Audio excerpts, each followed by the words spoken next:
everyone, Miss Dynamite Stephanie Chase here, and welcome to my preview for the January 19th edition of AEW Dynamite. We're going to be taking a look at what's already announced for this Wednesday show, including a huge mixed tag team match and a big return. But first, let's catch up on some of the AEW news that's been happening since we last spoke. Former AEW champion Jon Moxley has been announced for GCW's The World Show, taking place on January 23rd at the Hammerstein Ballroom, where he will defend his GCW World title against Homicide. We, of course, haven't seen Moxley in AEW since October, when he was part of the AEW World Title Eliminator Tournament before taking a hiatus to enter a rehabilitation program. This was very interesting to see Moxley's return to the ring announced by GCW on Twitter, instead of it happening as a surprise at an AEW show. But hopefully this means that Moxley will be back on AEW Dynamite very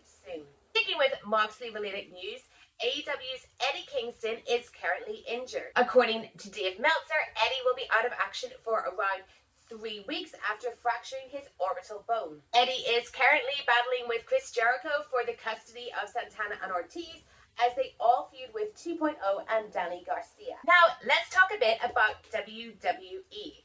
Over the weekend, WWE gave a statement to the Toronto Sun about AEW, more specifically about the street fight between Ty Conte, Anna Jay, Penelope Ford and the Bunny on the New Year's Smash edition of AEW Dynamite. WWE said, if you look at the gory self-mutilation that bloodied several women in the December 31st event on TNT, it quickly becomes clear that these are very different businesses. We had an edgier product in the Attitude Era, and in a 2022 world, we don't believe that that kind of dangerous and brutal display is appealing to network partners, sponsors, venues, children, or the general public as a whole. Now, I know I shouldn't editorialize when delivering the news, but I find these comments from WWE to be absolutely gross. We've seen WWE try to paint AEW as too violent before.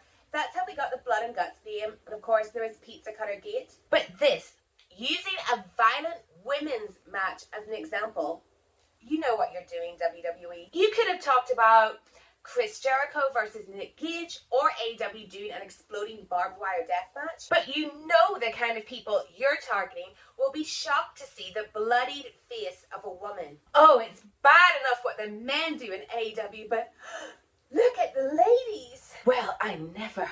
Isn't it funny how times change? How WWE once fought against the Parents Television Council, but now they're taking it upon themselves to behave like Right to Censor to try and discredit a product that can actually draw a young fan base. And also a company that didn't wait decades to present female wrestlers as equal to male wrestlers. Anyway, this is how Ty Conte reacted.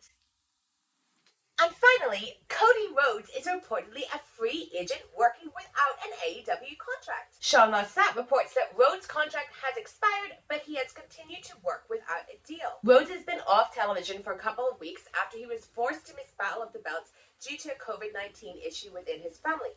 Cody is currently the TNT champion, while Sammy Guevara is the interim champion. So what will Cody do?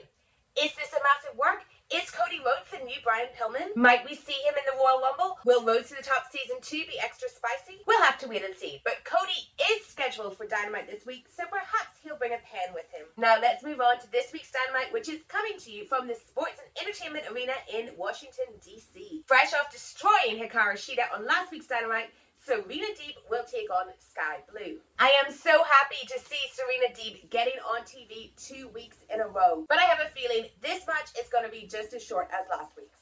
And this will be Sky Blue's first appearance on AEW Dynamite. Next up, FTR will take on Brock Anderson and Lee Johnson for the honor of calling Aaron Anderson Dad.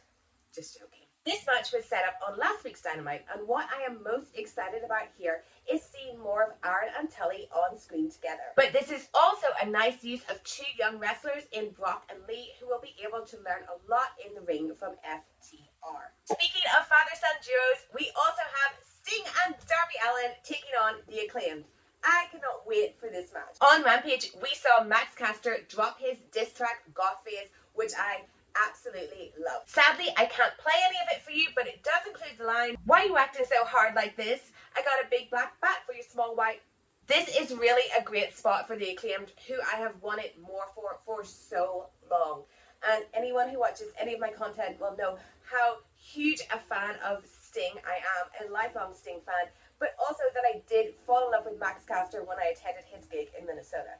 So this is absolutely a match made for Steph, and long may this feud continue. We will also have Malachi Black teaming with Brody King to take on the Varsity Blondes. Brody King made his long-awaited AEW debut last week on Dynamite. I find this feud between the House of Black and the Varsity Blondes very, very interesting. The most interesting part is Julia Hart, who last week was wearing an eye patch and a black top. What can it mean? She also really seemed to not want Malachi Black to get hurt. Are we about to get Julia Blackheart, Dark Julia Hart? I really, really hope so. Then, after getting destroyed by Wardlow last week, but still managing to beat him, CM Punk is taking on Shawn Spears. Yes, CM Punk is making his way through MJF's goons as MJF still refuses to fight him. After the beating CM Punk took last week from Wardlow, this match should be very interesting. Of course, I expect CM Punk to win, but we are still 6 weeks away from the next pay-per-view, which is Revolution. So after this match ends, I will be interested to see how they keep this feud going and progressing. And finally, it is a huge and rare mixed tag match as Adam Cole teams with Britt Baker to take on Chris Statlander and Orange Cassidy. Last week, Adam Cole and his baby Britt Baker were united on television when Britt came out to make the save after an attack from the best friends. I think it's really cool to see Britt and Adam on TV together. I did lay out on my AEW weekly shows some of my apprehensions, but I'm still very excited about it. They are two huge stars in AEW, and hopefully they can only add to each other's star power. I also think Chris Statlander is a great underutilized female talent, and I hope this leads to her being the next contender for Britt's Women's Championship. And as I said during the news update, Cody Rhodes will be back tomorrow night. And there you have it. That was your preview for the January 19th edition of AEW Dynamite. I have been Miss Dynamite, Stephanie Chase. If you enjoyed this video, please give it a share on Twitter. Hit like and hit subscribe to my channel. And if you love AEW like I do and you want to talk about AEW with me, you can do that on Thursdays when I present AEW Weekly live here on YouTube.